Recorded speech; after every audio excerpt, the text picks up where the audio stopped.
Bismillah. Assalamualaikum warahmatullahi wabarakatuh. Alhamdulillah. Wassalatu wassalamu ala rasulillah.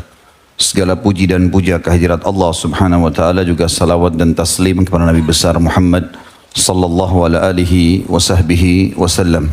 Kita akan melanjutkan bahasan dosa-dosa besar. Semoga Allah subhanahu wa ta'ala selamatkan kita dari itu. Dan kita masuk insya Allah malam ini dosa besar ke-122 tentang masalah berdusta dalam mimpi. Saudaraku seiman, kita tahu bersama-sama dan kita tentu pernah lalui dalam hidup kita. Bahkan mungkin sering sekali kita mimpi. Dan mimpi ini dijadikan oleh sebagian ulama sebagai dalil akal atau secara akal tentang buktinya ada alam gaib. Di antaranya Syekh Abu Bakar Jazair rahimahullah menjelaskan masalah itu dalam buku beliau tentang masalah mimpi itu bagian daripada bukti adanya alam gaib. Karena kita dalam kondisi tidur tapi melihat diri kita seperti naik di atas tunggangan. Kalau kita mungkin kendaraan sekarang, mungkin naik pesawat, ngobrol sama orang, makan. Kemudian juga ada hal-hal yang kadang-kadang yang kita tidak sukai, ya, mungkin berkelahi dan yang lainnya. Maka semua ini bisa dirasakan efeknya. Pada saat orang bangun, kadang-kadang masih dirasakan efeknya. Sementara dia sendiri ada di ranjangnya. Berarti ini secara akal dan bisa kita rasakan setiap saat ada sesuatu yang gaib. Selain daripada tentu banyak hal-hal yang kita bisa rasakan tapi tidak terlihat. Seperti perasaan kita, rasa suka, rasa sedih, marah, lapar, haus. Kita bisa rasa tapi tidak kelihatan. Maka ini semua bukti-bukti nyata tentang adanya alam gaib. Secara akal, gitu kan. Bahwasanya ada hal-hal di sekitar kita, kita nggak bisa lihat dengan mata tetapi bisa dirasakan. Tapi itu bukan hal yang akan kita bahas pada malam ini. Yang kita akan bahas fokus adalah tentang masalah mimpi itu sendiri dari sisi dalil-dalil syar'i, bagaimana agama memandang tentang masalah mimpi. Lalu kita masuk ke bahasan kita, haramnya berdusta dalam mimpi itu atau menyampaikan mimpi kepada orang lain. Saudaraku seiman, mimpi ini dibagi tiga oleh Nabi alaihi salatu wassalam. Mimpi itu dibagi tiga oleh Nabi alaihi salatu wassalam. Disebutkan di dalam sebuah riwayat yang sahih dari sahabat Nabi yang mulia Auf ibn Malik radhiyallahu anhu dan hadis ini sahih diriwayatkan Ibnu Majah dan Ibnu Abi Syaibah.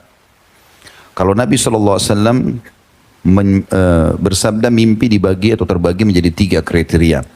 Yang pertama, mimpi buruk dan menakutkan, juga menyedihkan. Dan kata Nabi, pastikan itu dari syaitan. Saya ulangi, mimpi yang pertama ini, mimpi buruk yang kita tidak suka, menakutkan, dan menyedihkan. Semua itu dari syaitan. Yang kedua, Nabi SAW mengatakan mimpi yang menggelisahkan seseorang karena terus saja terbawa walaupun dia sudah bangun. Dan ini biasanya disebabkan karena gejolak yang sedang ada di benaknya, baik di hati ataupun di pikirannya. Misal dia sedang berpikir untuk membuka sebuah usaha, terus kemudian dia berpikir untuk meminjam uang dari seseorang, atau dia berpikir untuk memodel tertentu tokohnya, kemudian dia mimpi melihat itu karena terbawa dengan perasaan dia. Ya. Kemudian yang ketiga adalah mimpi yang merupakan petunjuk dan merupakan cabang dari mukjizat kenabian, atau dikenal dengan ru'ya shadiqah. Juga dalam hadis yang lain, hadis yang sahih riwayat Bukhari, Abu Hurairah meriwayatkan radhiyallahu anhu bahwasanya Nabi alaihi salatu wassalam bersabda, mimpi itu tiga macam. Bisikan hati, maksudnya tadi di hadis yang sebelumnya poin nomor 2, gitu ya. Bisikan hati artinya apa yang sedang terlintas di benak dia. yang terlalu dia fikirkan sehingga terbawa dalam mimpinya. Kalau dia lagi pengen sekali makan makanan tertentu dan dia tidak dapat, akhirnya datang dalam mimpi. Mungkin yang bujang-bujang pengen sekali nikah sama seseorang, tapi dia mengkhayal tidak bisa dijangkau, lalu mimpi menikah sama orang itu.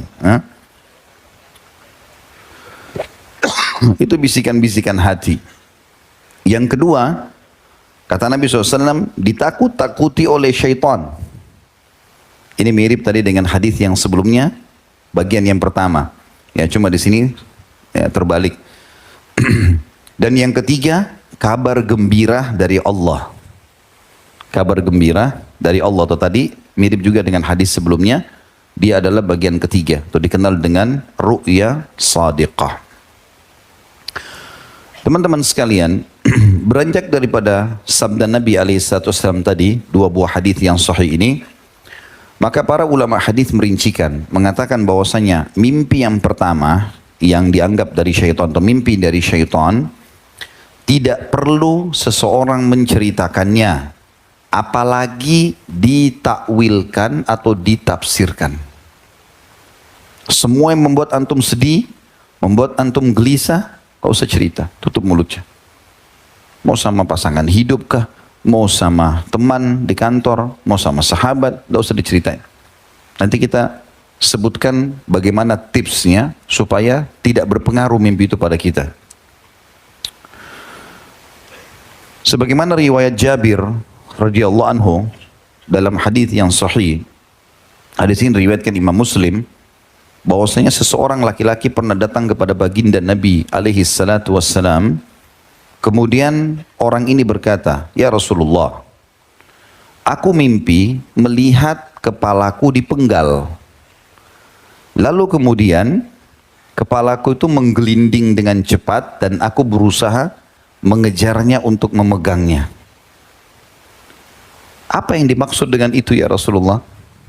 Lalu Nabi SAW tertawa dan mengatakan, apabila syaitan mempermainkanmu dalam mimpimu, maka janganlah kau menceritakannya.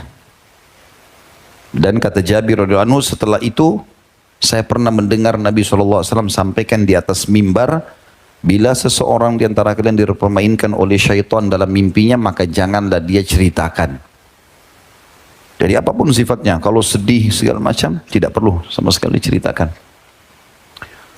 Tipsnya supaya mimpi itu tidak berpengaruh pada kita, yang merupakan gangguan syaitan tadi, cukup banyak riwayat yang menjelaskan, tapi saya sebutkan dulu poin-poinnya. Yang pertama, begitu antum mimpi buruk, mimpi jatuh dari jurang, mimpi digigit hewan, atau yang sejenisnya, antum mimpi ya apalah yang menyedihkan, berpisah dengan pasangan, padahal sebenarnya antum tidak ada apa-apa, dan segala macam hal sehingga antum merasa sedih, terbebani, atau antum melihat pasangan antum selingkuh, padahal sebenarnya tidak, syaitan permainkan. Maka poin pertama, pada saat bangun baca isti'adzah 3 kali, 1 kali, meludah ke sebelah kiri 3 kali, a'udzubillahi minasyaitonirrajim, lalu tiup ke sebelah kiri, ditiup ya, ditiup, bukan meludah besar ya, sehingga nanti pasangan antum kena, nanti marah dia. Yang kedua, memohon kepada Allah agar dilindungi dari keburukannya ya. Walaupun isti'adzah sudah mewakili poin kedua ini, nanti kita akan dengarkan hadisnya. Kemudian yang ketiga, jangan diceritakan pada orang-orang, termasuk pasangan hidup kita. Suami istri pun tidak usah cerita.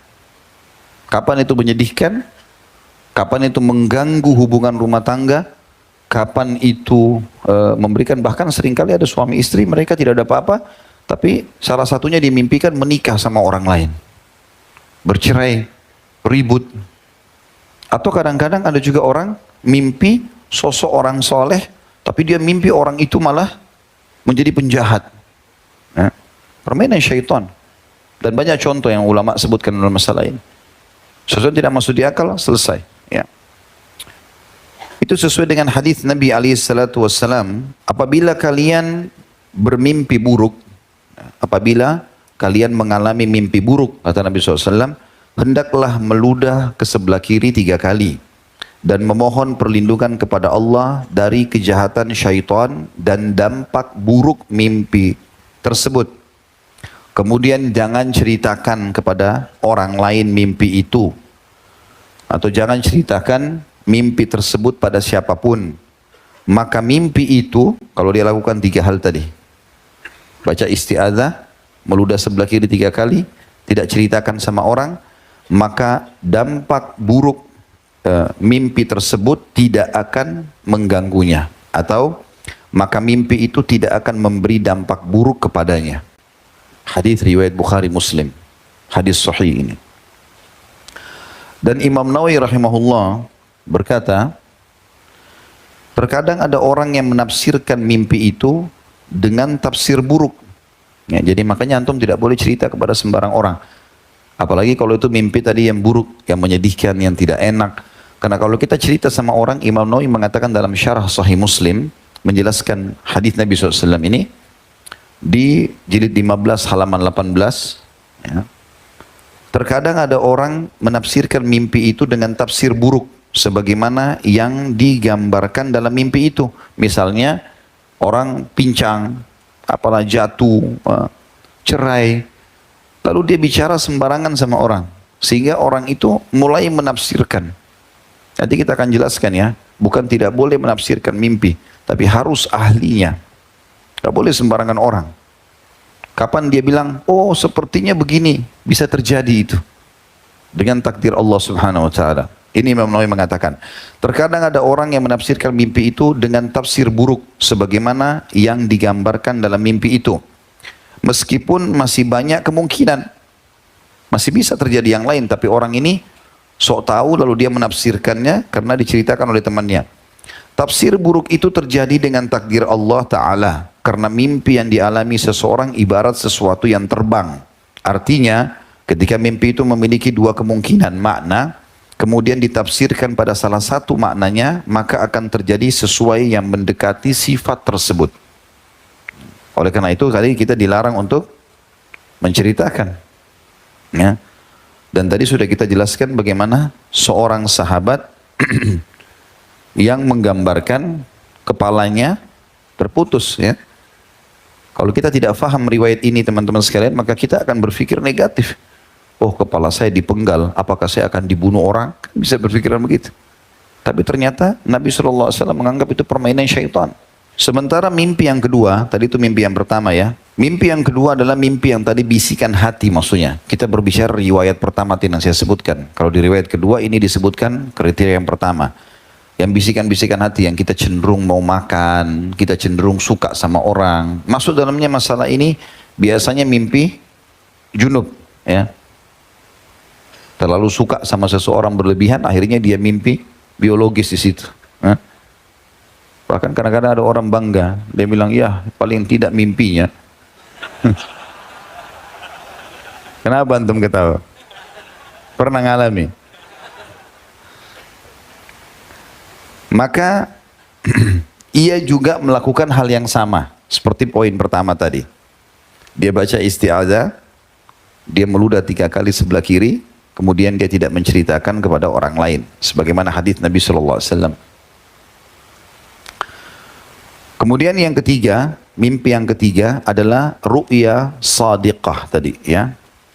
Mimpi yang benar yang datangnya dari Allah Subhanahu wa taala. Nah, ini berbeda hukumnya. Misal semua yang menggembirakan, seperti misalnya, dan tidak ada kemaksiatan ya, dalam arti kata gembira di sini memang menggembirakan positif, seperti antum melihat mengunjungi atau tawaf di Ka'bah, masuk ke surga, ya, ikut berjihad, ya, atau sedang sholat berjamaah, atau mimpi mengisi pengajian, atau hadir di pengajian. Semua itu masuk dalam ru'ya sadiqah, mimpi yang benar. Dan ini masuk dalam sabda Nabi alaihi salatu wassalam tentang masalah ru'ya sadiqah. Banyak sekali hadisnya, diantaranya Nabi SAW mengatakan, mimpi yang benar atau ru'ya shadiqah adalah bagian cabang dari 46 cabang mukjizat kenabian. Hadis Bukhari. Riwayat yang lain, mimpi yang benar dari orang beriman yang menggembirakan dia, dalam arti kata di dalam mimpi itu dia gembira karena dia melakukan ketaatan kepada Allah, apapun sifatnya, ya, maka itu bagian daripada 70 cabang mukjizat kenabian. Artinya Nabi sudah tidak ada, tapi seringkali Allah memberikan informasi dari mimpi orang-orang yang beriman ini. Ya. Ini banyak contohnya, seperti misalnya mimpi sahabat Nabi dulu yang bernama Abdullah pada saat awal Nabi SAW hijrah ke Madinah, kemudian muslimin belum memiliki azan, ya. Belum ada azan sholat waktu itu. Dan ini terjadi tahun kedua Hijriah sebelum perang Badr. Maka pada saat itu Nabi SAW menyuruh para sahabat, coba cari sesuatu yang kita bisa jadikan sebagai simbol untuk datang sholat. Ada yang berpikir untuk pakai trompetnya orang Yahudi, ada yang terpikir untuk memakai loncengnya Nasrani, ada macam-macam. Rencananya hari itu mereka menyebar mencari, besok mereka masing-masing menawarkan kepada Nabi SAW. Rupanya Abdullah ini mimpi. Dia tidur, dia mimpi, dia melihat ada orang jalan bawa lonceng. Kemudian dia bertanya, ya, maukah kau jual lonceng itu untukku dalam mimpi? Kemudian orang itu pun berkata, untuk apa? Dia mengatakan, kami mau gunakan untuk panggilan sholat kami. Lalu orang itu berkata, maukah kau saya tunjukkan lebih baik daripada lonceng ini? Kata dia, tentu saja. Lalu orang itu mengajarkan lafaz azan. Seperti sudah kita tahu, Allah Akbar sampai la ilaha illallah. Setelah itu, dia bangun lalu dia datang kepada Nabi SAW. Ya Rasulullah, saya mimpi begini. Maka Nabi SAW mengatakan, mimpimu baik. Tapi ajarkanlah azan itu, lafaz-lafaz itu kepada Bilal, karena dia suaranya lebih bagus dari suaramu. Ya. Maka jadilah Bilal muadzin Nabi SAW. Ini contoh.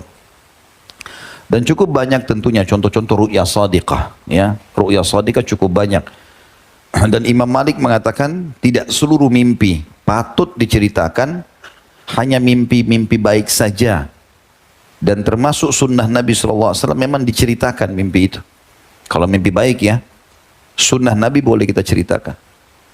Oh saya mimpi mendatangi ini dan itu.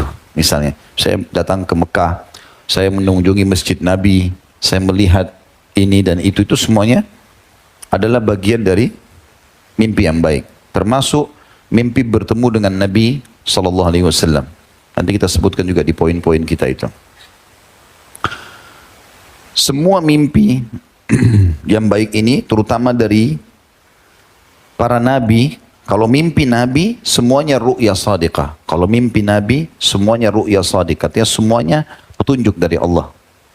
Kalau kita tadi selain nabi masih dibagi 3 kriterianya kan. Tapi kalau nabi-nabi semuanya mimpi baik. Jadi bahkan Nabi Muhammad SAW mengatakan dalam hadis Bukhari, sesungguhnya wahyu datang kepadaku terkadang dalam bentuk mimpi. Ya. Terkadang dalam bentuk suara lonceng yang keras. Terkadang ya, masuk ke dalam benak hatiku. Dan terkadang aku diajak bicara langsung oleh malaikat Jibril. Maka mimpi para nabi semuanya benar. Dan itu petunjuk. Kisah masyhur tentang mimpi nabi-nabi ini diantaranya Nabi Ibrahim alaihissalam yang masyhur pada saat mau menyembelih anaknya Ismail alaihissalam yang Allah sebutkan dalam surah As-Saffat surah nomor 37 ayat 102 sampai 105. Kalau yang punya program Al-Quran di handphone dibuka ini As-Saffat surah 37 ayat 102 sampai 105. A'udzu billahi minasyaitonir rajim. Falamma balaga ma'ahu as-sa'ya qala ya bunayya inni ara fil manami anni azbahuka fanzur madza tara. Qala ya abati if'al ma tu'mar satajiduni insyaallahu minas sabirin. Itu As-Saffat 102 yang artinya pada saat Ismail sudah sampai umur dewasa, maka Ibrahim ayahnya alaihissalam berkata, wahai anakku, sesungguhnya aku melihat mimpi. Ya. Di dalam mimpiku itu aku melihat aku menyembelihmu. Maka lihatlah bagaimana pendapatmu? Kalau tadi, ingat riwayat sahabat tadi, riwayat Jabir, sahabat mimpi lahirnya di penggal, ya. Lalu Nabi bilang apa? Itu dari syaitan. Tapi itu tidak berlaku untuk para nabi-nabi. Kalau Nabi benar. Makanya saya sengaja datangkan ini untuk menjelaskan pengecualian. Kalau kita mimpi kepala kita dipenggal, itu berarti dari syaitan. Sudah selesai. Kita ambil riwayat Jabir tadi. Hadis yang sahih itu. Tapi kalau nabi-nabi, itu berarti benar. Makanya Ibrahim alaihissalam menanyakan kepada anaknya Ismail alaihissalam dan Allah ceritakan dalam Al-Quran. Bagaimana pendapatmu? Dia mengatakan, wahai ayahku tercinta, lakukanlah apa yang diperintahkan kepadamu, maka pastilah engkau akan mendapatkan aku dengan izin Allah termasuk orang-orang sabar. Perhatikan kalimat Nabi Ismail alaihissalam yang mengatakan, ya abati fa'al ma tu'mar. Kalimat ma tu'mar, wahai ayahku tercinta, kerjakan kepadamu apa yang diperintahkan. Kata ulama tafsir, Ismail alaihissalam sangat faham mimpi ayahnya Ibrahim karena dia nabi berarti benar. Berarti perintah Allah. Syaitan nggak bakal datang menggoda nabi-nabi. Nggak ada permainan syaitan ke nabi-nabi. Mereka tidak bisa itu.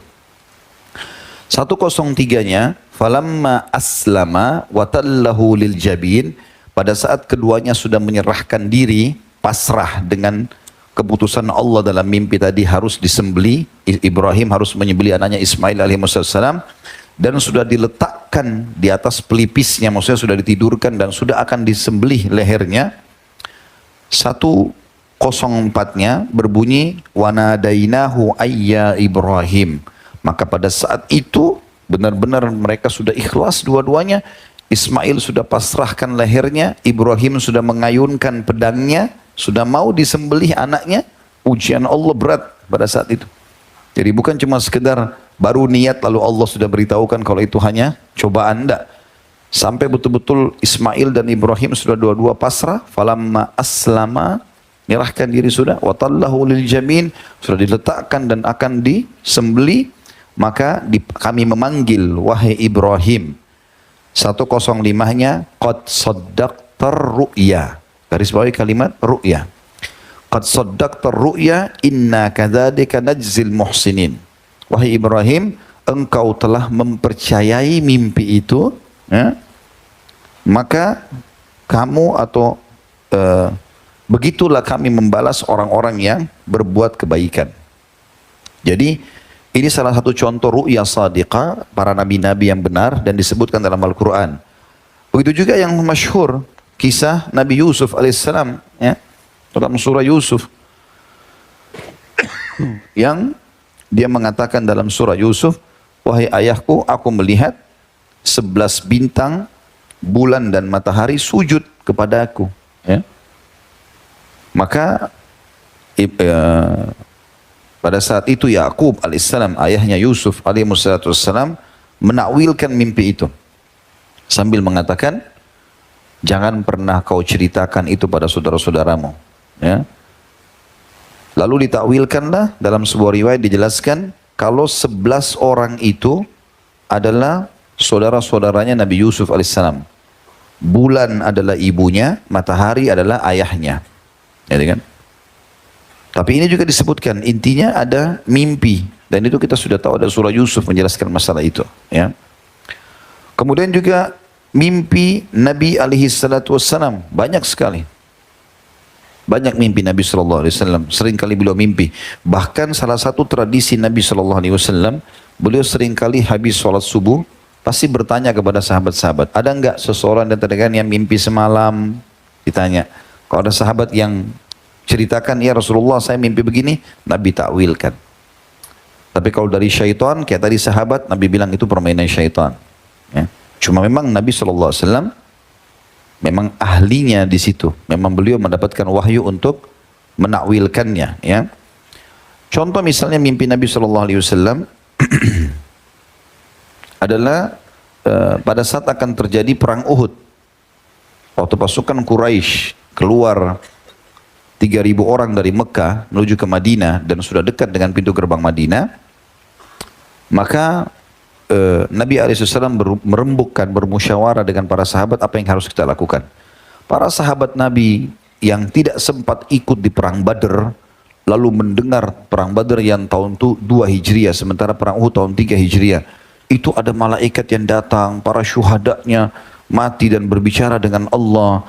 Pemimpin-pemimpin Quraisy banyak yang terbunuh. Mereka yang tidak sempat hadir di Badar, semangat, ya Rasulullah, kita keluar saja, lawan mereka. Apalagi kami nggak punya peluang kemarin di Badar. Sebagian sahabat mengatakan, ya Rasulullah, bagaimana pendapat Anda? Nabi mengatakan kalau saya cenderung bertahan di dalam benteng. Kalau dalam benteng maka otomatis musuh mudah dihadapi karena benteng-benteng zaman dulu tuh tinggi 10 sampai 15 meter bahkan lebih. Lalu dilumurin dengan minyak sehingga musuh nggak mudah untuk naik. Kadang-kadang juga kalau mereka tempelkan tangga disiram lagi dengan air panas, ya. Atau apalah lahar yang panas yang dipanasin lalu dilemparkan ke musuh-musuh gitu. Tapi rupanya mayoritas sahabat berharap Nabi SAW keluar. Maka Nabi pun berdiri masuk ke rumahnya alaihissalam, lalu beliau pakai baju perang. Rupanya beberapa sahabat diantaranya Hamzah dan yang lainnya radhiyallahu anhum majma'in itu lalu berkata, sepertinya kita terlalu memaksakan pendapat kepada Nabi SAW. Terlalu maksain pendapat. Sekarang kita ke rumahnya Nabi saja, kemudian kita bilang aja sama Nabi, gitu. Kita bilang sama Nabi, gak apa-apa deh bertahan di Madinah aja. Mereka tunggu, begitu Nabi SAW keluar, sudah dengan pakai topi besi, baju besi, sudah dengan perisai, dengan pedang. Lalu mereka mengatakan, ya Rasulullah, sepertinya kami memaksakan pendapat pada Anda. Kalau Anda mau bertahan di Madinah silahkan.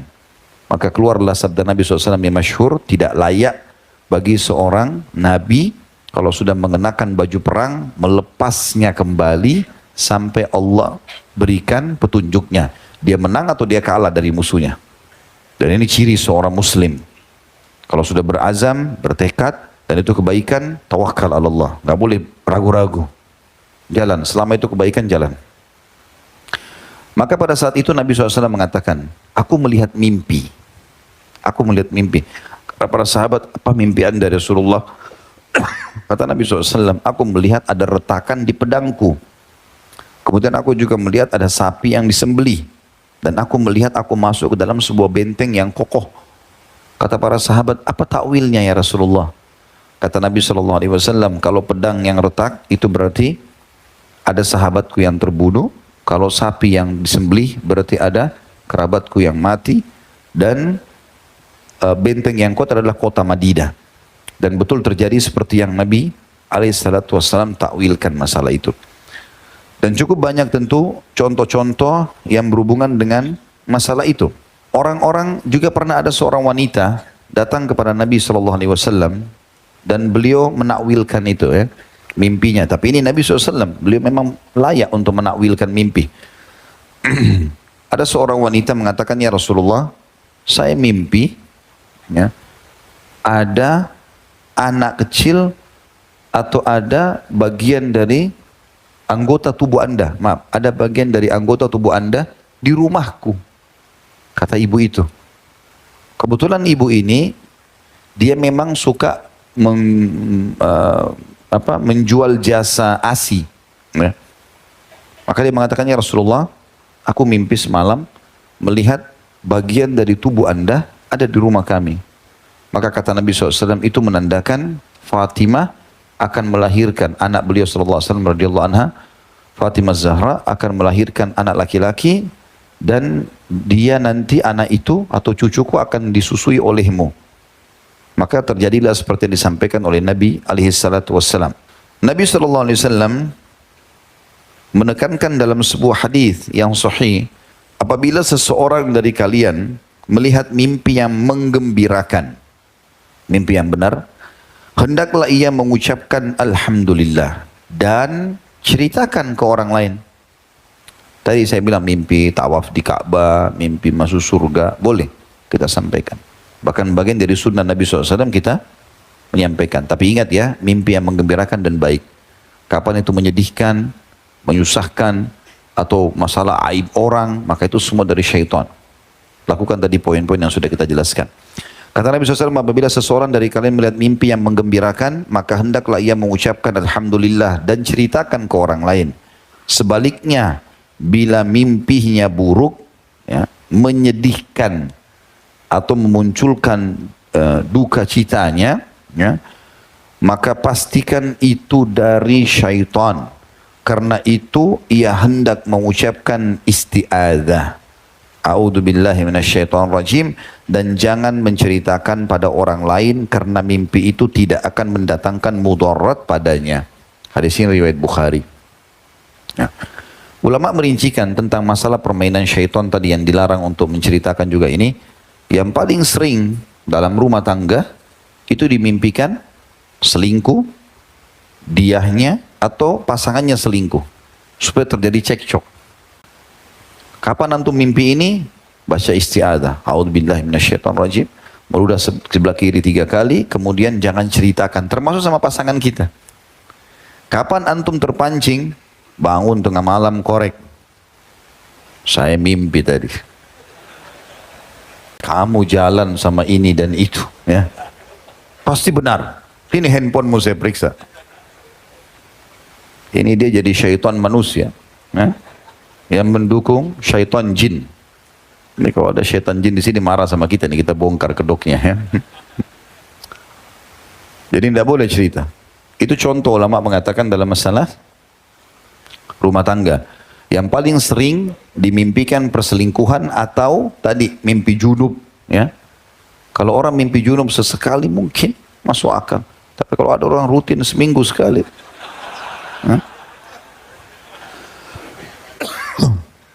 ini tanda tanya ini. Maka itu contoh. Begitu juga ulama memberikan contoh dalam rumah tangga ini, kalau ada wanita muslimah hamil, kadang-kadang syaitan bermain memimpikan bayinya keluar atau bayinya hilang. Padahal sebenarnya tidak ada. Selama itu tidak terjadi real di depan mata kita, berarti permainan syaitan. Karena itu menyedihkan kan? Sehingga kalau dia sedih, betul-betul berpengaruh pada janinnya. Begitu juga contoh dalam persahabatan. Untuk merusak ukhuwah Islamiyah, dibuatlah mimpi macam-macam oleh syaitan ini. Dimimpikan temannya mencuri barangnya, dimimpikan temannya selingkuh dengan pasangannya, dimimpikan ini dan itu. Ini semua syaitan. Dan jangan ceritakan sama teman kita, jangan ceritakan sama pasangan kita. Itu contoh-contoh, ya. Dan cukup banyak contoh dalam masalah ini. Kita teman-teman akan masuk sekarang ke poin juga tentang khusus, ya, bagian dari bahasan kita, mimpi Nabi Muhammad SAW. Ini sangat berhubungan dengan masalah bahasan kita. Ada sebuah hadis Bukhari, ada sebuah hadis Bukhari yang menjelaskan tentang masalah itu. Kata Nabi SAW melalui Abu Hurairah radhiyallahu anhu, "Wa man ra'ani fil manam faqad ra'ani haqqa," atau haqqan, "fa inna syaitana la yatamatsalu fi surati wa man kadzaba alayya muta'ammidan falyatabawwa maq'adahu minan nar."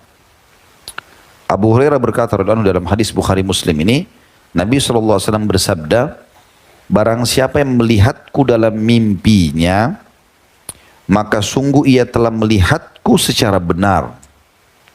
Sesungguhnya syaitan tidak bisa menyerupai bentukku. Barang siapa yang berdusta atasku secara sengaja, maka ia telah mengambil tempat duduknya dalam neraka." Dalam hadis ini ada beberapa penjelasan yang perlu tidak diberatkan dulu. Seseorang yang melihat Rasulullah SAW dalam mimpi, maka sungguhnya ia benar-benar telah melihatnya. Tapi dengan syarat, apabila ciri-ciri sifat fisik Nabi SAW yang telah tersebutkan dalam riwayat-riwayat yang sahih, juga sudah dirincikan oleh para ulama, sama. Ya. Hal itu pertanda bahwasanya dia memang melihat Nabi SAW. Sebagaimana seringkali disebutkan, ada beberapa sahabat seperti Anas bin Malik, Jabir bin Abdullah, beberapa sahabat-sahabat mengatakan waktu Nabi SAW sudah meninggal seringkali melihat dalam mimpi. Termasuk kisah Uthman bin Affan radhiyallahu anhu pada saat beliau mau dibunuh, ya. Di akhir hidupnya lagi baca Quran, itu dia lagi puasa radhiyallahu anhu, malam harinya dia mimpi. Kalau Nabi SAW mengatakan, "Hai Uthman, bersabarlah karena engkau akan berbuka puasa bersama kami." Jadi dia melihat Nabi SAW datang dan berbicara dengan Utsman bin Affan. Maka sebelum azan maghrib, habis asar, datanglah para orang-orang yang tidak benar ini lalu memukul, ya, entah siapa yang membunuh Utsman, karena di zaman itu saja masih tanda tanya siapa yang tepatnya membunuh, dan para sahabat belum menemukan siapa pelaku yang langsungnya karena banyaknya orang yang masuk ke rumah pada saat itu. Maka terbunuhlah radhiyallahu anhu, dan darahnya tertumpah di Al-Quran yang beliau pegang pas di ayat fasayakfikahumullah, yang artinya Allah akan membalas kalian. Tapi contohnya di sini adalah para sahabat mimpi. Begitu juga dengan para tabi'in, dinukil mereka ada yang mimpi. Ibnu Hajar juga menyebutkan sebuah riwayat yang dengan sanad sahih dari Ibnu Sirin. Apabila ada seseorang mengisahkan kepadanya bahwa ia melihat Nabi SAW dalam mimpi, maka Ibnu Sirin berkata, sebutkanlah padaku ciri-ciri sifat yang engkau lihat tersebut. Jadi kalau ada orang datang kepada Muhammad bin Sirin, ini ahli takwil mimpinya tabi'in. Jadi kalau dalam takbir mimpi nggak ada yang mengalahkan beliau. Maka kalau ada orang bilang, saya mimpi lihat Rasulullah SAW, maka beliau tanya, coba sebutkan ciri-cirinya. Jika orang tersebut menyebutkan sifat yang tidak dikenal oleh Ibnu Sirin, maka Ibnu Sirin berkata, sungguhnya engkau tidak melihatnya. Ya. Begitu juga diriwayatkan Ibnu Hajar tentang riwayat Ibnu Abbas radhiyallahu anhuma dengan sanad yang baik. Ibnu Kulaib berkata, aku katakan kepada Ibnu Abbas, aku melihat Nabi SAW dalam mimpi. Ibnu Abbas radhiyallahu anhu lalu berkata, sebutkanlah ciri sifat-sifatnya padaku. Lalu Ibnu Kulaib berkata, aku sebutkan Hasan bin Ali, lalu aku serupakan dengannya. Maka Ibnu Abbas mengatakan, benar engkau telah melihatnya. Karena yang paling mirip dengan Nabi SAW adalah Hasan, cucunya radhiyallahu anhu. Ciri-ciri Nabi SAW sudah masyhur, alisnya tebal, hitam seperti busur panah, ya, kemudian dahinya, pipinya ini lebar, ya, wajah beliau SAW maksudnya tidak bulat, tidak oval.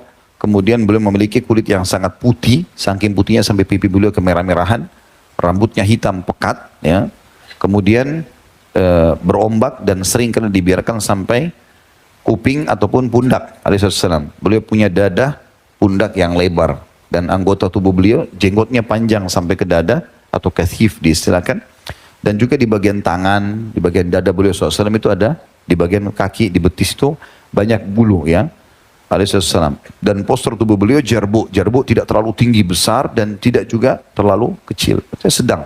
Ya, tentu di sini sedangnya adalah yang dimaksud badannya bagus alaihissalam, karena postur tubuh beliau sangat ideal.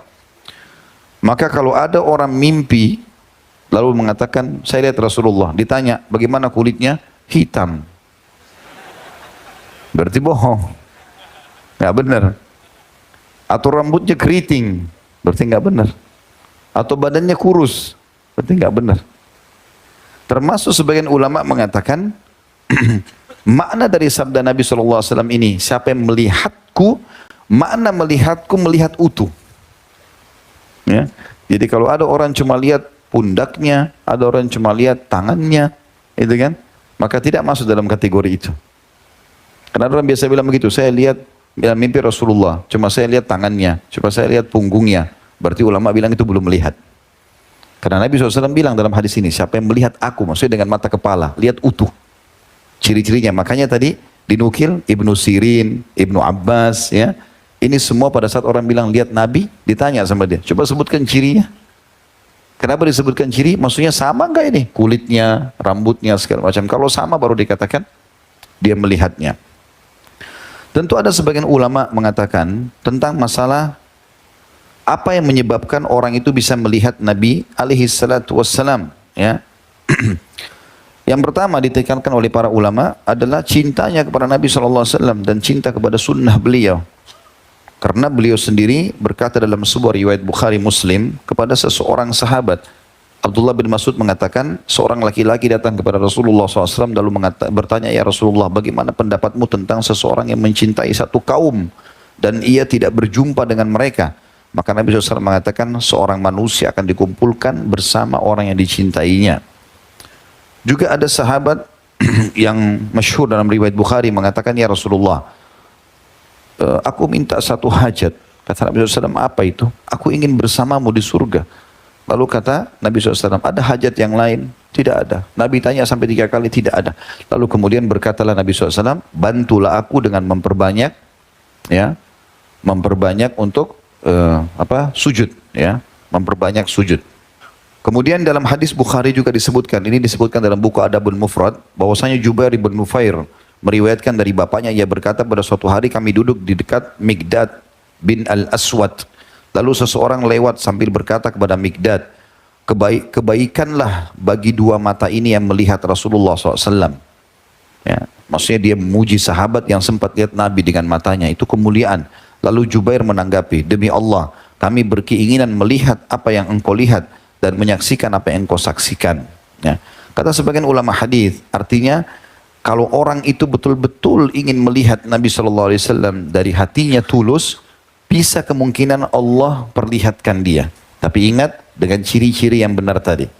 Karena dikuatkan dengan riwayat yang lain, sebuah hadis yang berbunyi dari Abu Hurairah radhiyallahu anhu bahwasanya Rasulullah SAW bersabda, umatku yang amat mencintaiku atau yang sangat mencintaiku adalah manusia yang datang setelahku.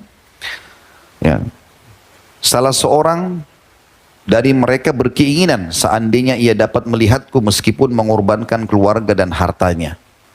Artinya dia betul-betul rindu ingin melihat Nabi SAW. Bahkan kalau perlu seluruh hartanya apapun yang dia miliki semuanya diserahkan, diinfakkan demi untuk bisa melihat Nabi SAW. Tetapi ulama batasi juga di sini teman-teman, bukan berarti ada amalan-amalan khusus seperti banyak buku-buku begitu, baca salawat sampai 10.000 kali segala macam. Ini belum pernah dinukil, ya. Walaupun baca salawat mulia, bagus sekali. Tapi yang dinukil oleh ulama tadi karena ada dalilnya, poin-poin yang sudah kita sebutkan. Baik, kita tutup teman-teman sekalian dengan inti bahasan kita. Apa yang kita sampaikan tadi tentang mimpi dan hukum-hukumnya dan berbagai macam dalil, ini perlu kita garis bawahi bahwasanya harus benar. Kalau ada seseorang dia menceritakan karena temannya cerita, oh dia mimpi lihat Rasulullah, si fulan lihat surga, dia juga ingin cerita, maka ini dia bohong, masuk dalam kategori dosa besar. Itu yang jadi bahasan. Saya bacakan cuma sedikit saja. Kata Syekh Muhammad di sini, sebagian orang ada yang sengaja membikin cerita mimpi yang tidak dialaminya untuk tujuan tertentu, misalnya untuk mendapatkan keistimewaan, popularitas, menumpuk materi, ya, atau menakut-nakuti orang yang sedang bermusuhan dengannya. Banyak orang awam memiliki kepercayaan tertentu terhadap mimpi sehingga mereka amat tergantung dengannya. Orang-orang yang macam inilah yang banyak menjadi korban penipuan soal mimpi. Makanya tadi kita berikan kriteria yang 3 itu, ya. Jadi ambil kesimpulan, semua yang menyedihkan, tidak enak, jangan dipercaya udah. Baca istiadah, jangan cerita orang. Karena ini yang banyak ditunggangi oleh orang-orang yang tidak benar. Rasulullah SAW memberi ancaman keras kepada orang yang suka mengadang-adakan mimpi yang tidak pernah mereka lihat. Sebagaimana sabda beliau dalam hadis Bukhari di jilid 6 halaman 540, ini cuma 2 buah hadis saja.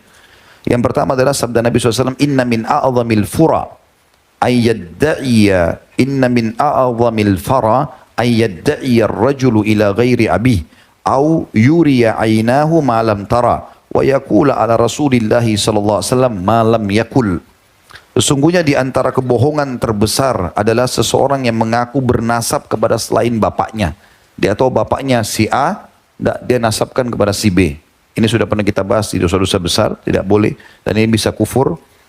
Atau bercerita tentang mimpi yang tak pernah ia lihat dan meriwayatkan atas Rasulullah SAW sesuatu yang tidak pernah beliau katakan. Ini termasuk kedustaan paling besar. Jadi ada 3 hal dalam hadis ini, salah satunya adalah mimpi yang tidak pernah dilihat. Penutupan bahasan kita adalah hadis yang selanjutnya. Riwayat Imam Bukhari jilid 12 halaman 427, kata baginda Nabi SAW, man tahallama bihulmin lam yarahu kullifa an ya'kida baina sya'iratain walan yaf'al. Barang siapa yang menceritakan mimpi yang tidak ia lihat, maka ia dibebani mengikat 2 biji gandum dan tentu ia tidak akan mampu melakukannya. Kata Syekh Muhammad, mengikat biji gandum adalah sesuatu yang mustahil. Biji gandum digabungkan tidak mungkin. Tetapi balasan itu setimpal dengan perbuatannya. Kata sebagian ulama, maksudnya adalah dia akan disiksa pada hari kiamat dan tersibukkan dengan itu. Kalau dia tidak bisa lakukan, maka akan dihukum dan dicambuk oleh para malaikat. Dan ini termasuk ancaman yang berat. Allahu a'lam.